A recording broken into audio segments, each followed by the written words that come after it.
Alrighty, hello friends. Sorry, just grabbing my notebook. I have all of the things that I'm gonna be listing for y'all today. So I'm in a good mood. I'm sorry. This is so off topic, but I'm having a weekend. Today is currently Friday, March 22nd, I want to say, and I have nothing on my calendar for this weekend except for church on Sunday. But apart from that, I have nothing. Yeah, and church is a routine, so I am so excited, honestly. So happy about it, and I just look forward to literally just having my weekend, just a weekend of me doing nothing or doing whatever I want, but not with people, just by myself. And with by whatever I want, meaning like going to the mall and just walking around, just window shopping. I love to do that. Going to thrift stores, just window shopping, walking around in my neighborhood. I really want to take a super long walk tomorrow in like a different neighborhood, somewhere like nicer. Like my neighborhood's fine, but I just want to go like somewhere nicer, manifest that. I don't know, just because I like architecture, I guess. But yeah, and just do some like self-care stuff, just chill, catch up on some shows, some YouTube videos. A weekend. Y'all should try it. So anyways, I'm going to be talking to y'all about why am I stuttering? 13 things that I learned during grad school. So if you don't know, or if you're new to this channel, hello, hi, my name is Daniela.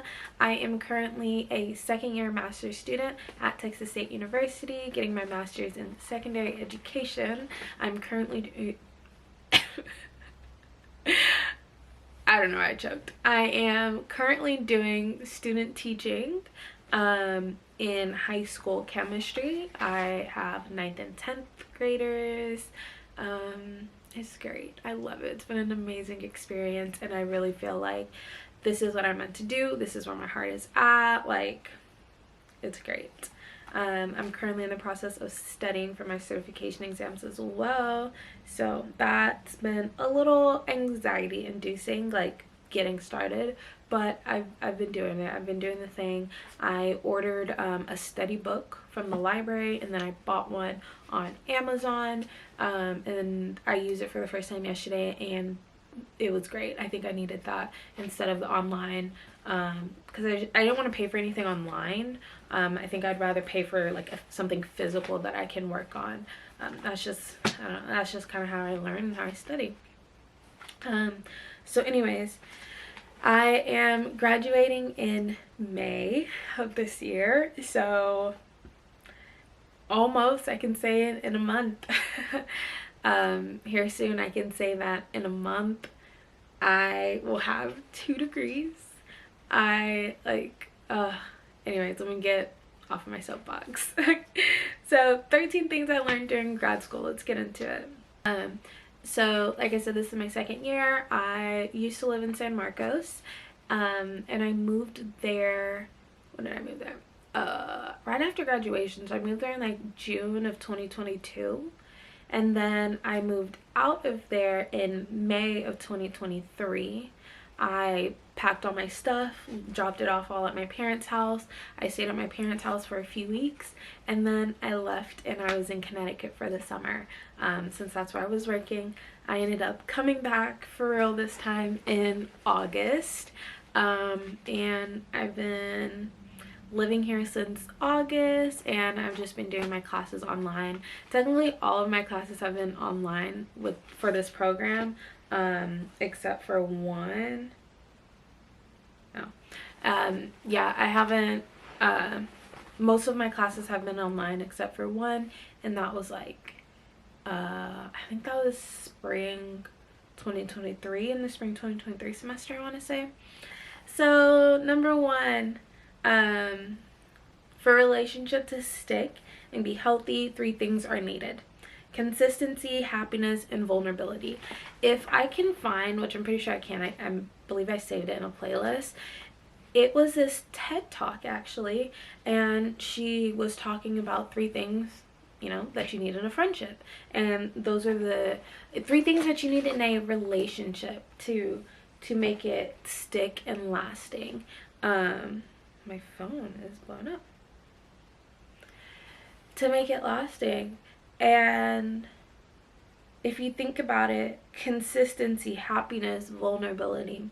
If one thing is missing, then your relationship crumbles, honestly. It can be slowly or it can be quickly. If I'm not willing to be vulnerable with my partner, he can sense that, and that's going to draw a wedge in our relationship, and vice versa.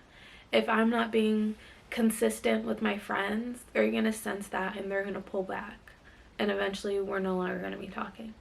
If my friends aren't making me happy or happy around me, I may not want to hang out with them anymore. I don't want negativity in my life and negative people in my life. So you see, those 3 things are super important, and I feel like I've understood that little by little throughout my time in grad school. I've had some friendship fallouts, people I stopped talking to, things with my family, growing stronger in my relationship with my boyfriend and in my relationship with God. And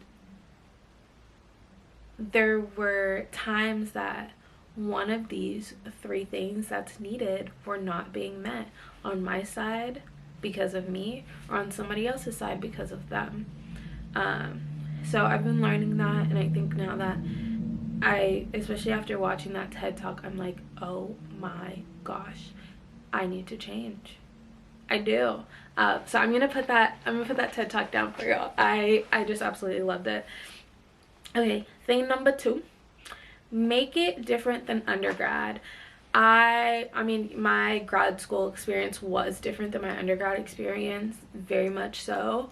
But I think that I didn't allow myself to enjoy it as much as I hoped I was going to.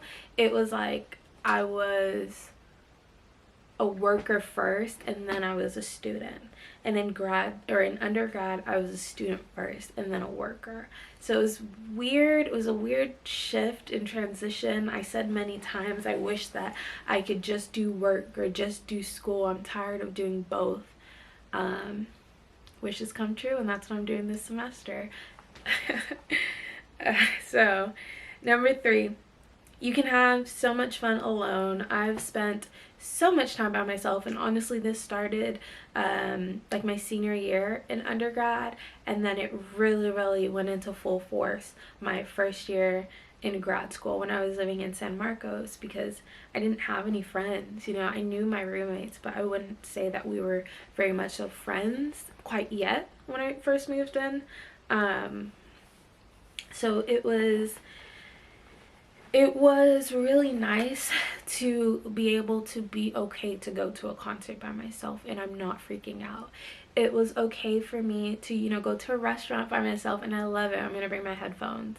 Like, doing different things and just chilling at home by myself for hours, whether that be painting my nails, cleaning my room, listening to music, making an event out of it, going on long walks, listening to podcasts. I've learned so much about myself during grad school through spending time alone. Number 4, nobody is thinking about you as much as you think they are. I used to always be self-conscious. I literally used to think that I would walk weird and force myself to walk slower, or like count my steps, or like think about how my hips are moving. Like, so critical over myself when I would think that everybody was talking about me, or everybody was thinking that someone just saw me like trip, and that would then affect the way that I acted.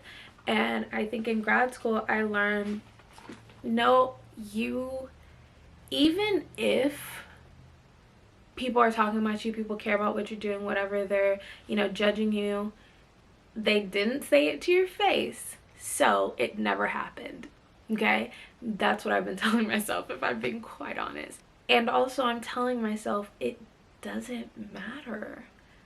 It doesn't matter. It's your life. This is between you and whoever whatever higher power you believe in, if no higher power you believe in.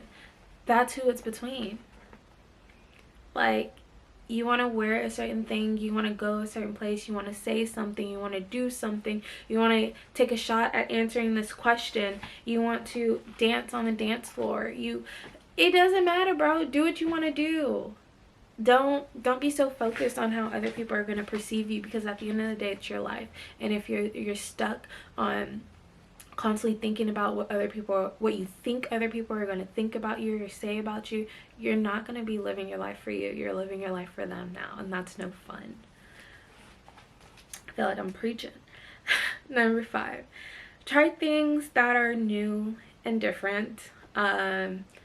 I really like routine, and I still really like routine, but I've learned that, maybe I don't always have to get this from whatever restaurant. Maybe I don't always have to get this drink, or I don't always have to go here. I don't always have to take this route. I don't know, just like little things. Number 6, care for your inner child, and whether that's through, journaling and doing different, healing activities, mental health activities, seeing a therapist, and I think understanding the things that really affected you as a child and how they're still affecting you now is super important to breaking that cycle, and super important to just genuinely loving yourself. I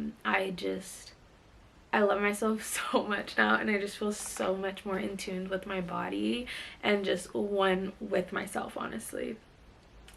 Number 7, show yourself grace, okay? Remember that this is your first time living this life. You cannot do it perfectly. You're not going to go through a day without mistakes. I'm sorry. This is your first time living March 22nd, 2024. Or whatever the date is whenever you watch this. So show yourself some grace. Of course, don't be too slacking, You gotta have some type of discipline and show up for yourself as well. But you can't beat yourself up for everything. Number 8, you're still learning the adult world. If you're someone like me and you went into grad school straight after undergrad, you went in there when you're like 22-ish, and you're coming out, you're maybe 24, 25, 26, around there, depending on how long your program was. There's still so many experiences that you have yet to go through, you have yet to experience.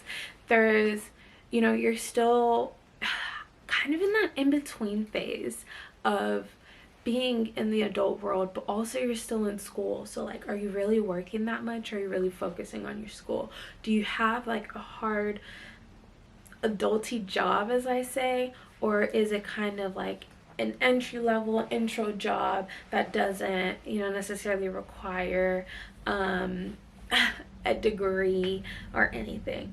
Like, it's just a weird in between, and that's also what I mean by showing yourself grace. Show yourself grace that you don't know it all, you don't have it all figured out right now, because you're still in school, and a lot of your priority and responsibilities has to do with school. Whenever you're out of school, oh my gosh, you're gonna have so much more free time. It's just you and work and maybe your family, or it's just you and work. So then you'll be able to really do more things. Maybe buy your own car, get your own insurance, health insurance, car insurance, get out of a student apartment and you move into a real apartment, move into a house, start, you open up a 401k, like just these things that I haven't quite yet done, and I think I felt very behind, but I'm like, I'm just not there yet. I'm not, I haven't gotten my first real job, as I say. Soon. I'm almost there though. Number 9, it's okay to ask for help for anything. And it's okay to ask, like, I feel like a lot of times people think that they don't have anybody in their lives to turn to. What I do is I literally look at my text messages. I go down the line and I see the names and I think about them, and I'm like, okay, like, can I talk to this person about whatever I'm going through? Yes or no? This person, whatever I'm going through, yes or no? Like, you have people in your life. Yeah, you don't have to deal with everything by yourself. You don't, unless you want to, you know, that's your choice, but you don't have to. Number 10, get to know your professors. It's actually really good. I have many professors that have been my references and have written me letters of recommendations. I've had good conversations with them too. They speak highly of me. I think it's good to be a teacher's pet as an undergrad and a grad student. It can help your grade, it can just help networking, and it can help open doors to opportunities for you. Number 11, speak up in class discussions. That's a great way for your professors to really know who you are and know like how you can think critically, because you can get a lot of participation points from doing that, always being the one that's like, well, what about this, or I think this, when I read it, you know, it told me this, whatever. And again, that helps the professors know your name and help open doors to different opportunities. You can get a letter of recommendation, they can be your reference. I don't think it's a bad idea. Number 12, join new clubs. And you could still do the same clubs that you did in undergrad, but also try to add in some new things there, because I've noticed that it was really hard for me, honestly, to make friends as a grad student. But also I think it's because my classes were online, so except for that one, and in that one I did get to talk to people, but not outside of class. Last one, number 13, do things you didn't get the chance to during undergrad. This is maybe your last time being in school if you don't go to get a PhD. So try to join those clubs that you're like, oh, I kind of want to do, but you didn't have time for. Do the intramural sports. Meet new friends. Go to hangouts. Go do things by yourself. So those are my 13 things that I learned during grad school. I hope that maybe some of y'all share the same experiences. If so, be sure to leave a comment. If not, maybe you learned something, or I don't know, just tell me about yourself. So I will see y'all in my next video. Remember, you are loved and you're awesome. Bye.